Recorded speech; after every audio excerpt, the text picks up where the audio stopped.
கிறிஸ்துவுக்குள் பிரியமானவர்களே, நம்முடைய பிதாவாகிய தேவனாலும் கர்த்தராகிய இயேசு கிறிஸ்துவினாலும் உங்களுக்கு கிருபையும் இரக்கமும் சமாதானமும் உண்டாவதாக. 100 நாள் ஜெபம்.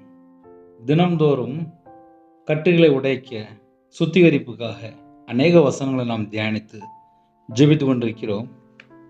1 தீமோத்தேயு 5ஆம் அதிகாரம் 24, 25 ஆகிய வசனங்களிலே சிலருடைய பாவங்கள் வெளியரங்கமாக இருந்து நியாய தீர்ப்புக்கு முந்திக் கொள்ளும். சிலருடைய பாவங்கள் அவர்களை பின்தொடரும். அப்படியே சிலருடைய நற்கிரியைகளும் வெளியரங்கமாக இருக்கும். அப்படியே இராதவைகளும் மறைந்திருக்க மாட்டாது. ஹல்லேலூயா. யாரெல்லாம் இந்த செய்தியை கேட்குறீங்களோ, ஒரு மனுஷனுடைய வாழ்க்கையிலே பாவம் தொடரும்போது சத்துரு தொடர்கிறான். ஒரு மனுஷனுடைய வாழ்க்கையிலே பாவம் தொடரும் போது ஆசீர்வாத தடை காணப்படும். பாவம் தொடரும் போது கட்டப்பட்ட நிலைமையிலே இருப்பாங்க. பாவம் தொடரும் போது வாழ்க்கையிலே முன்னேற்றத்தை பார்க்க முடியாது. சிலருடைய பாவங்கள் வெளியரங்கமா இருந்து அது வெளியே தெரியும். சிலருடைய பாவங்கள் தான் வெளியே தெரியாது, ஆனால் சிலருடைய பாவங்கள் வெளியே தெரியும். அந்த பாவங்கள் தெரிந்ததுக்கு அப்புறம் கூட நிறைய பேர் ஆலோசனை சொல்லுவாங்க, இதுலேருந்து வெளியில் வாங்க, இது தவறான பழக்க வழக்கம், இது செய்யக்கூடாது அப்படின்னு சொல்லி எத்தனையோ ஆலோசனை கொடுப்பாங்க. ஆனால் கேட்க மாட்டாங்க. ஒரு மனுஷனுடைய வாழ்க்கையில் கட்டுகள் உடைக்கப்படணும், தடைகள் நீங்கணும். நமக்கு என்ன வேணும் அப்படின்னா சுத்திகரிப்பு வேணும். அந்த சுத்திகரிப்பு நம்ம வாழ்க்கையில் நம்ம பெற்றுக்கொள்ளணும் அப்படின்னா இயேசு கிறிஸ்துவின் ரத்தம் சகல பாவங்களை நீக்கி சுத்திகரிக்கும். ஒரு மனுஷன் உணர்வடைந்து மனம் திரும்பி கர்த்தர் பக்கம் மனம் திரும்பி பாவ மன்னிப்பை பெற்றுக்கொள்ளணும் அப்படின்னா தன் பாவத்தை அறிக்கை செய்து விட்டு விடணுமா. இன்னைக்கு நிறைய நேரத்தில் ஏன் சத்துரு தொடர்கிறான்? சில குடும்பத்தில் என்ன சொல்லுவாங்க அப்படின்னா, நான் தூங்கும்போது கெட்ட சொப்பனம் பார்த்தேன் அப்படிம்பாங்க. இதுக்கெல்லாம் பின்னாடி என்ன காரணம் அப்படின்னா, பல வருஷமா சில பாவங்கள் அவங்கள தொடர்ந்துட்டு இருக்கும். இன்னும் கூட நம்ம சொல்லணும் அப்படின்னா தலைமுறை சாபம் சொல்லலாம்.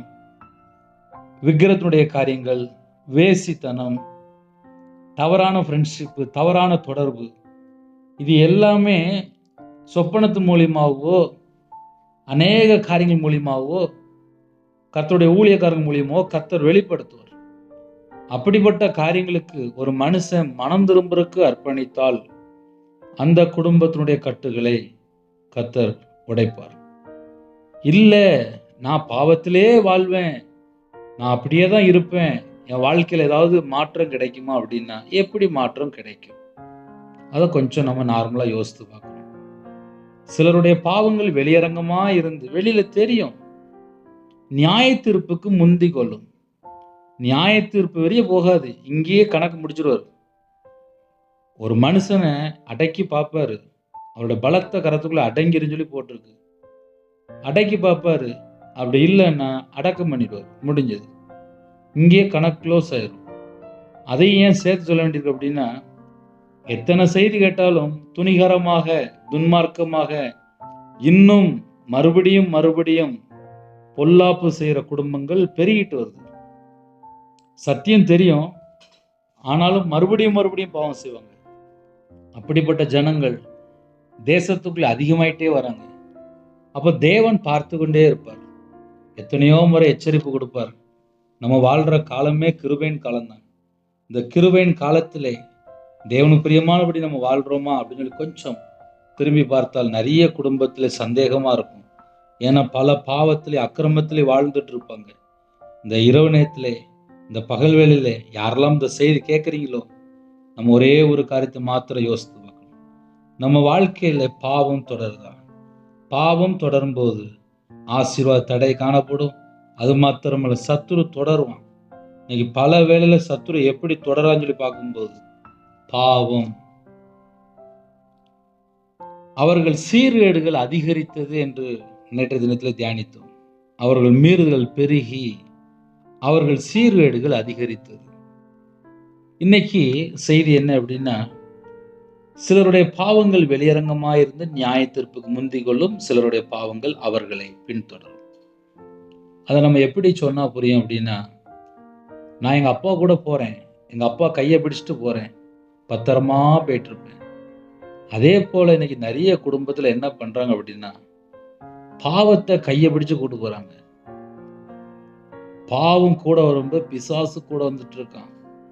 நமக்கு தெரியாமல் பிசாசு கூட வந்துட்டு இருக்கான்.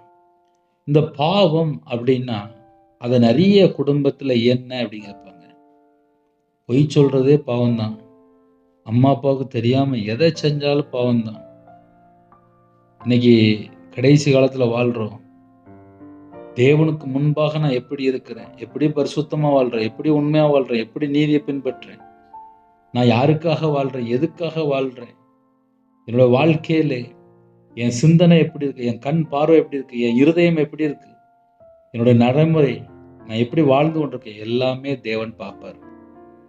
ஒரு மனுஷன் கர்த்தர் பக்கம் மனம் திரும்பாமல் எந்த ஒரு பிரச்சனைக்கும் முடிவு வராது. ஐயா, வாழ்க்கையில ஆசீர்வாதம் வேணும், தேவன் தருவார். ஒரு மனுஷனோட வாழ்க்கையில விக்கிரமான காரியம் இருக்கக்கூடாது. மனுஷனை நம்பியே போயிட்டு இருப்பாங்க. சில குடும்பத்துல என்ன பண்ணுவாங்க அப்படின்னா, பாவத்திலே வாழ்ந்துட்டு இருப்பாங்க, பாவத்திலேயே அடிமையா இருப்பாங்க. பாவத்தை கையை பிடிச்சு கூட்டு போனதுக்கு அப்புறம் சத்ரு வருவானா வரமாட்டானா, வீட்டு வாசப்படியில பாவம் படுத்து கிடக்கும். நித்தம் கர்த்தர் பிரியமில்லாமல் வாழும்போது அந்த குடும்பத்தில் தேவனுடைய கோபம் வெளிப்படும்.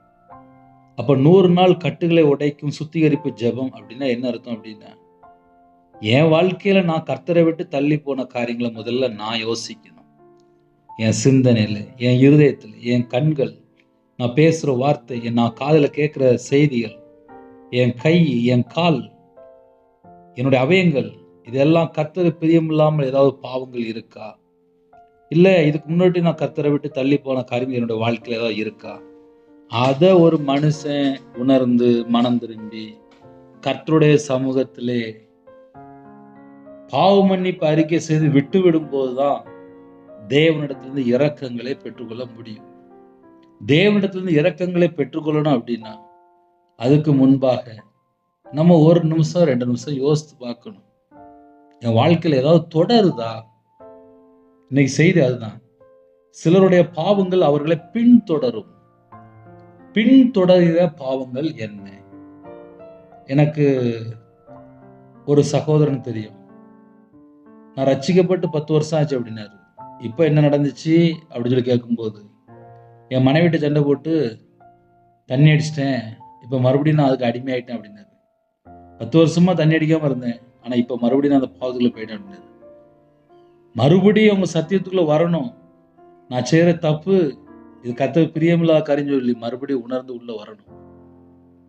அதாவது சிலருடைய பாவங்கள் அவர்களை பின்தொடரும். ஞானஸ்தானம் எடுத்து சர்ச்சில் போய் கல்யாணம் முடிக்கிறாங்க. கல்யாணம் முடிச்சதுக்கு அப்புறம் மறுபடியும் விக்கிரத்துக்குள்ளே போயிருந்தாங்க.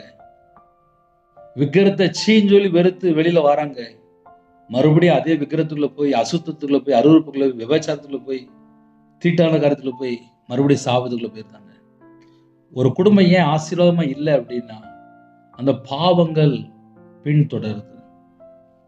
சில குடும்பத்துல என்ன பண்றாங்க அப்படின்னா, சம்பந்தம் கலந்து விக்கிரத்தோடு, இல்லைன்னா அந்நிய நுகத்துல, இல்லை கர்த்தரை அறியாத ஒரு நபரோடு பழகி, அதுக்கப்புறம் வம்பா போய், அப்புறம் கெட்டு, அப்புறம் பார்த்தா எல்லாம் அழிஞ்சு, அதுக்கப்புறம் பார்த்தா ஐயோ கெட்டு போயிட்டேன்னு அப்படிம்பாங்க. அப்படின்னா என்ன அர்த்தம் அப்படின்னா, அவங்க வாழ்க்கை ஃபுல்லாவே கர்த்தரை விட்டு வழி விலகின வாழ்க்கையா இருக்கும். கர்த்தரை விட்டு ஒரு மனுஷன் வழி விலகியாச்சு அப்படின்னாலே அதுக்கப்புறம் கண்ணீர், கஷ்டங்கள், பிரச்சனைகள், உபத்திரங்கள் வந்துடும். ஒரு குடும்பமா உண்மையா தேவனுக்கு பிரியமானபடி குடும்ப ஜெபம் பண்ணி, கையில பைபிள் எடுத்து வாசித்து, நல்லா அழகா தனி ஜெபம் பண்ணி, ஆவிக்குரிய வாழ்க்கையில வளர்றதுக்கு அழகா பக்கத்துல ஏகப்பட்ட சர்ச்சு இருக்கு. எல்லா இடத்துலயுமே சர்ச்சு இருக்கு. தேவனுடைய சமூகத்துல போய் காத்திருந்து ஜெபம் பண்ணி ஆவிக்குரிய வாழ்க்கையில வளர்றதுக்கு எல்லா விதமான வாசல் திறந்து வச்சிருக்காரு. ஆனா சில குடும்பத்துல என்ன பண்றாங்க அப்படின்னா, செல்போன்ல அப்படியே மூழ்கி கிடக்குறாங்க. ஒரு குடும்பத்துல எனக்கு ஒரு ஜெப குறிப்பு வந்துச்சு. என் பையன் 2nd இயர் படிக்கான். 1st இயர் நல்லா தான் படிச்சான். செகண்ட் இயர் போகும்போது 1 மாதம் முடிஞ்சிட்டு, இந்த 1 மாதம் அவன் காலேஜுக்கே போகவே இல்லை. கணவர் கல்யாணம் முடிஞ்ச ஒரு 3 மாதத்தில் விட்டுட்டு போயிட்டார். அதுலேருந்து இப்போ வரையும் நான் தான் வளர்த்துட்டு இருக்கேன் பையனை. நான் டீச்சராக வேலை பார்க்கேன் அப்படின்னாங்க. பையனை பத்திரமா வளர்த்தாங்க, நல்லா படிக்க வைக்கிறாங்க. ஆனால் காலேஜ் செகண்ட் இயர் போக மாட்டேங்க. என்னன்னு சொல்லி கேட்டால், வீட்டு மாடியில் தனி ரூமில் இருக்கானா, 2 செல்ஃபோன் வச்சுருக்கான். காலையிலேருந்து ராத்திரி வரையும் செல்ஃபோன் தான் பார்க்கணும். அம்மா டீச்சரு, ஒரே ஆள் வருமானம் தான், அதனால் வேலை கிளம்பி போயிருந்தாங்க. ஆனால் அந்த பையன் காலேஜ் படிக்க போக மாட்டேங்கான். அப்படின்னா என்ன அர்த்தம் அப்படின்னா, அந்தகார இருளில் கட்டப்பட்டு செல்ஃபோன் பாவ அடிமையிலே பல மணி நேரம் அதிலே அடிமையாக வாழ்ந்துட்டு இருக்கான். அம்மா புலம்புறாங்க. இன்னொரு வீட்டில் ஒரு ஜெபகுறிப்பு வந்துச்சு. காலேஜ் படிக்கிற மகள் காலையில் திடீர்னு மயங்கி விழுந்துட்டாலாம். இப்போ தான் நாங்கள் ஹாஸ்பிட்டல் போயிட்டு வீட்டுக்கு வந்திருக்கோம் அப்படின்னாங்க. என் மகளுக்கு கொஞ்சம் ஜெபம் பண்ணுவீங்களா அப்படின்னாங்க. கொடுங்க அப்படின்னு. வாலிப மகள் தான். என்னன்னு சொல்லி கேட்கும்போது, அம்மா அப்பா வேலைக்கு போயிடுவாங்க, என் தங்கச்சி அவளும் காலேஜ் படிக்கிறா, நான் வீட்டிலேருந்து படிக்கிறேன், வீட்டில் யாருமே இல்லை அப்படின்ட்டு செல்ஃபோன்லேயே இருந்தேன். காலையிலேருந்து சாயங்காலம் செல்ஃபோன் பார்த்தேன். அப்புறம் நைட் அம்மா வந்ததுக்கப்புறம் அம்மாட்ட கொஞ்ச நேரம் வீட்டில் பேசிட்டு மறுபடியும் நைட் ஃபுல்லாக செல்ஃபோன் பார்த்தேன். 24 மணி நேரத்தில் கிட்டத்தட்ட ஒரு 20 மணி நேரம் தாண்டி பார்த்துட்டேன். எனக்கு தூக்கமே வரல. காலையில் நான் மயங்கி விழுந்துட்டேன். நான் செல்ஃபோனில் அடிமையாக இருக்குன்னு சொல்லி ஒரு வாலிப மகள் சொல்கிறேன். அப்படின்னா என்ன அர்த்தம் அப்படின்னா, சிலருடைய பாவங்கள் பின்தொடரும். சிலருடைய பாவங்கள் பின்தொடருது அப்படின்னா, ரட்சிக்கப்படுறதுக்கு முன்பாக நாடகம் பார்த்துருப்பாங்க, படம் பார்த்துருப்பாங்க. அதுக்கப்புறம் ரட்சிக்கப்பட்டதுக்கப்புறம் நான் இனிமேல் இதெல்லாம் பார்க்க மாட்டேன், இதெல்லாம் செய்ய மாட்டேன்னு சொல்லி ஆலயத்தில் போய் பொருத்தனை பண்ணி காணிக்க வச்சிருப்பாங்க. தேவனுக்கு பிரியமானபடி வாழ ஆரம்பிச்சிருப்பாங்க. அதுக்கப்புறம் பார்த்தா மறுபடியும் பார்த்தா அதே பழைய காரியங்கள், பழைய வாழ்க்கை, பழைய எண்ணங்கள், பழைய சிந்தனைகள் இதெல்லாம் மறுபடியும் அவங்களை தொடரும். மறுபடியும் பார்த்தா நாடகம் பார்த்துட்டு இருப்போம். கேட்டா வீட்டில் சும்மா இருக்கும் பிரதர், போர் அடிக்கு பிரதர் அப்படிம்பாங்க. ஏன்னா நேரம் போகலையா, அதனால நான் மறுபடியும் பார்த்தேன் அப்படிம்பாங்க. ஒரு மனுஷன் ஏன் கட்டப்பட்ட நிலைமையில இருக்கிறான், ஏன் கட்டுகள் உடைக்க முடியல? ஒரு ஊழியக்காரர் வந்து வீட்டில் ஜெபம் பண்ணிட்டு போறாரு, ஆனால் ஏன் சில கட்டுகள் உடைக்க முடியல அப்படின்னா, ஒரு மனுஷனோட வாழ்க்கையில பாவங்கள் பின்தொடருதான். சிலருடைய பாவங்கள் பின்தொடரும் போது குடும்பத்துக்குள்ளே தரித்திரம், பஞ்சம், கஷ்டம், பிரச்சனை, வறுமை எல்லாம் உள்ள என்ட்ராயிருது.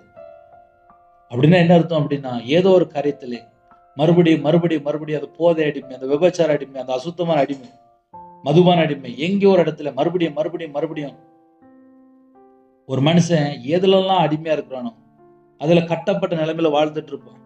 அதை விட்டு அவனால வெளியே வர முடியாது.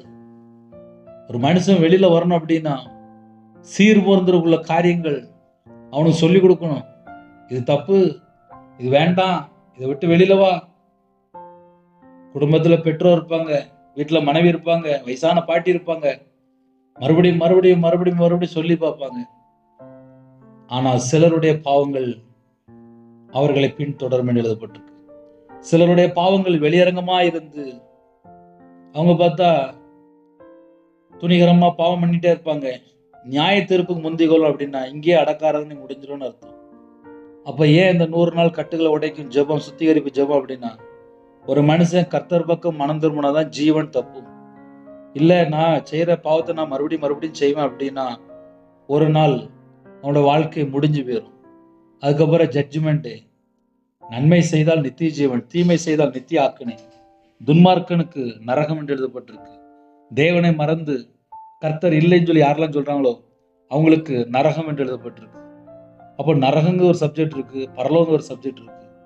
இந்த பூமியிலே கர்த்தர் நமக்கு ஒரு நல்ல வாய்ப்புகள் கொடுத்திருக்கிறார். 100 நாள் வேத வசனத்தை தியானிக்கிறதுக்கு. கிருபையின் காலத்திலே வசனத்தின்படி நம்மளோட வாழ்க்கையில ஏதாவது கர்த்தரை விட்டு தள்ளி போன காரியங்கள் இருக்கா, அதை நம்ம தான் யோசித்து பார்க்கணும். சில குடும்பத்தில் யோசிப்பாங்க, பிரதர் நீங்க எவ்வளோ சொல்றீங்க, ஆனா இந்த பாவத்தை விட முடியல அப்படிம்பாங்க.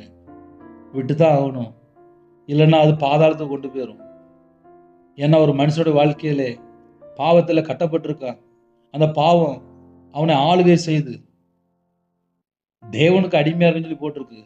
பாவத்துக்கு அடிமையா இருக்கும்போது அந்த பாவம் இவனை அதிகாரத்தோடு அந்த பாவத்திலே அடிமையா வச்சிருக்கு. சத்ருவான உள்ள வரும்போது பாவத்துக்கு அடிமையாக்கி வச்சிருக்கான். அப்ப ஜனங்கள் அதுல இருந்து வெளியில வரணும் அப்படின்னா கையில பைபிள் எடுத்து வாசிங்க, நல்ல ஜெபம் பண்ணுங்க. நேரம் நிறைய ஃப்ரீயாக இருக்கா, நேரம் நிறைய டைம் இருக்கா, செல்ஃபோனை ஓயாமல் எடுத்து பார்க்காம ஒரு கையில் பைபிள் வச்சுருங்க. கையில் பைபிள் எடுங்க. யோசித்து பாருங்க, ஒரு நாளைக்கு நான் செல்ஃபோன் எவ்வளோ நேரம் கையில் பிடிக்கிறேன், கையில் பைபிள் எவ்வளோ நேரம் எடுக்கிறேன். எக்ஸாம்பிள் வேணா நீ சொல்கிறேன், நான் கையில் பைபிள் எடுத்து வாசித்ததுக்கு அப்புறம் தான் எனக்கும் தேவனுக்கும் உள்ள தொடர்பு எப்படி இருக்குது அதை நான் யோசிக்க ஆரம்பித்தேன். நான் கையில் பைபிள் எடுத்து வாசிக்கும் போது தான் எனக்கும் தேவனுக்கும் உள்ள அந்த ஐக்கியம், நான் எவ்வளோ கர்த்தரை விட்டு தள்ளி போகிறேன், எவ்வளோ தூரம் நான் உள்ளே வந்திருக்கேன், இன்னும் எதுலலாம் உள்ளே வரணும், இப்படி யோசிக்க ஆரம்பித்தேன். ஒரு மனுஷன் தவறான வழியில் போயிட்டு இருக்கான். ஐயா, நான் போகிற வழி தவறான வழி தெரியுது, மனம் திரும்பு, அதை விட்டு வெளியில் வா, அப்பந்தான் கர்த்தர் ஆசீர்வதிப்பார். இல்லை நான் மறுபடியும் அதே பாவத்துக்குள்ளே போவேன், மூழ்கி போயிடுவாங்க. ஒரு கடலுக்குள்ளே போகும்போது நீச்சல் தெரியல அப்படின்னா உள்ள ஆழத்துக்குள்ளே போகக்கூடாது. நீச்சல் தெரிஞ்சவங்களே கொஞ்சம் உள்ள எட்டி பார்த்துட்டு வெளியே வந்துடுவாங்க, இது ரொம்ப ஆழமாக இருக்கு அப்படின்னு வந்துடுவாங்க. பாவத்தில் ஒரு மனுஷன் அடிமையாக இருக்கும்போது, பாவத்துக்குள்ளே போயிட்டே இருக்கும்போது, அது ஒரு நாள் அடக்காரங்களுக்கு போய் முடிஞ்சிடும். ஏன் அடக்காரன்னு சொல்ல வேண்டியது அப்படின்னா, வாழ்க்கை முடிஞ்சு போயிட்டுன்னு அர்த்தம். நியாய தீர்ப்பு முந்தி கொள்ளும், இங்கேயே தண்டனை கொடுத்து முடிச்சிருவாரு. நிறைய குடும்பத்திலே கர்த்தரை விட்டு வழி விலகி வாழ்ற ஜனங்கள், கோடிக்கணக்கான ஜனங்கள் இருக்காங்க. ஒருவேளை இந்த செய்தி இந்த இரவு நேரத்தில் கேட்டு, இல்லை பிரதர் இவ்வளோ கடினமான செய்தி நான் இது வரைக்கும் நான் கேட்டதில்லை, நான் மனம் திரும்புகிறேன் அப்படி சொல்லி தேவன் பக்கம் மனம் திரும்பினால் கர்த்தர் மனம் இறங்குவார், கிருபையினால் நிரப்புவார், உங்களுடைய கட்டுகள் உடைக்கப்படும், தடைகள் விலகும். தேவன் பக்கம் மனம் திரும்பி என் பாவத்தை மன்னிங்கப்பா, நான் இனிமேல் பாவத்துக்கு நான் போக மாட்டேன்னு சொல்லி பாவத்தை அறிக்கை செய்து விட்டுவிடும்போது இயேசு கிறிஸ்து ரத்தம் சகல பாவங்களை நீக்கி சுத்திகரிக்கும் என்று எழுதப்பட்டிருக்கு. கர்த்தர் பக்கம் மனம் திரும்புவீர்களா? கண்களை மூடி நாம் ஜெபம் செய்வோம். கிருபை மகிமை அந்த பரிசுத்தமுள்ள நல்ல பிதாவே, நன்றியோடு துதிக்கிற சுதிரோம்ப்பா. இப்பொழுதும் யாரெல்லாம் தங்களை தாழ்த்துறாங்களோ ஒவ்வொரு குடும்பத்தையும் உம்முடைய பாதத்தில் அர்ப்பணிக்கிறோம்ப்பா. எங்களுடைய வாழ்க்கையில் நாங்கள் கர்த்தரை விட்டு தள்ளி போன பாவத்தை மன்னிச்சிருங்கப்பா. எங்களுக்கு நித்திய ஜீவன் வேணும்ப்பா, நாங்கள் பரலோகத்துக்கு வரணும்ப்பா, உங்கள் பிள்ளையா வாழணும்ப்பா, உமக்கு பிரியமானபடி வாழணும்ப்பா. உங்களோட ரத்தத்தினால எங்களை கழுவி சுத்திகரிங்கப்பா. எங்கள் வாழ்க்கையில தலைமுறை சாபத்தை எடுத்து போட்டுருங்கப்பா. கர்த்தரை விட்டு தள்ளி போன பாவங்கள் எல்லாவற்றையும் மன்னிங்கப்பா. உமக்கு பிரியமில்லாமல் ஆவியானவருக்கு நாங்கள் எங்கெல்லாம் கீழ்ப்படியிலையோ எல்லாவற்றையும் கர்த்தர் மன்னிங்கப்பா. கர்த்தர் மன்னிங்கப்பா, கர்த்தர் மன்னிங்கப்பா. யாரெல்லாம் கட்டப்பட்ட நிலைமையில் இருக்காங்களோ அந்த கட்டுகளை உடைத்து உங்களுடைய ரத்தத்தினாலே கழுவி சுத்திகரித்து உங்களுடைய கிருபையினால் நிரப்பி உங்க பிள்ளைகளை பரிசுத்தப்படுத்தி கர்த்தர் ஆசீர்வதிங்கப்பா, கர்த்தர் ஆசீர்வதிங்கப்பா, கர்த்தர் ஆசீர்வதிங்கப்பா. என் நாமத்தின் நிமித்தம் எதை கேட்டாலும் என்று சொன்னீங்க ராஜா. இயேசு கிறிஸ்து நாமத்தினால கேட்கிறோம்ப்பா. எங்க வாழ்க்கையில கர்த்தரை விட்டு தள்ளி போற காரியங்களை எதுவா இருந்தாலும் மன்னிச்சிருங்கப்பா. எப்படிப்பட்ட பாவம் வந்தாலும் மன்னித்து எங்களை சுத்திகரிங்கப்பா. உமக்கு பிரியமானபடி வாழ எங்களை தாழ்த்தப்படுகிறோம்ப்பா. இணைந்துகிற குடும்பத்தை கர்த்தர் வேலையடைத்து ஆசீர்வதிங்க. உங்க நாமம் மட்டுமே விடட்டும், உம்முடைய கரத்தில் அப்படிடும். துதி கன மகிமை எல்லாம் ஒருக்கே செலுத்திடும். இயேசு கிறிஸ்து பிதாவே, ஆமென். கிறிஸ்துவில் பிரியமானவர்களே, நீங்க கொஞ்சம் தனியா தேவனுடைய சமூகத்துல காத்திருந்து ஒரு 10 நிமிஷமா ஜெபம் பண்ணுங்க. எப்படி ஜெபம் பண்ணுங்க அப்படின்னா, என்னை மன்னிங்கப்பா, என்னை மன்னிங்க, என்னை மன்னிங்க, உங்களோட ரத்தத்தினால என்னை கழுவி சுத்திகரிங்க. இந்த 2 வார்த்தையை சொல்லி மறுபடியும் மறுபடியும் ஜெபம் பண்ணுங்க. நம்முடைய வாழ்க்கையில சில வேளையில நான் வாயை திறந்து சொல்லணும், நான் பாவ மன்னிப்பு அறிக்கை பண்ணணும். அது தேவனை எதிர்பார்க்குறேன். இந்த நாளில் இணைந்துகிற குடும்பங்கள் தேவனுடைய சமூகத்தில் காத்திருந்து மறுபடியும் ஜெபிங்க. நான் உங்களுக்காக ஜெபிப்பேன். ஜெபிக்க விரும்பினால் 9442504351 என்ற நம்பர் தொடர்பு கொண்டால் உங்களுக்காக ஜெபிப்பேன். தொடர்ந்து இணைந்தீர்கள். God bless you.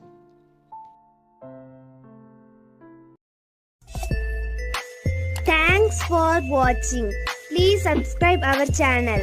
Click the like and share. Click the bell. God bless you.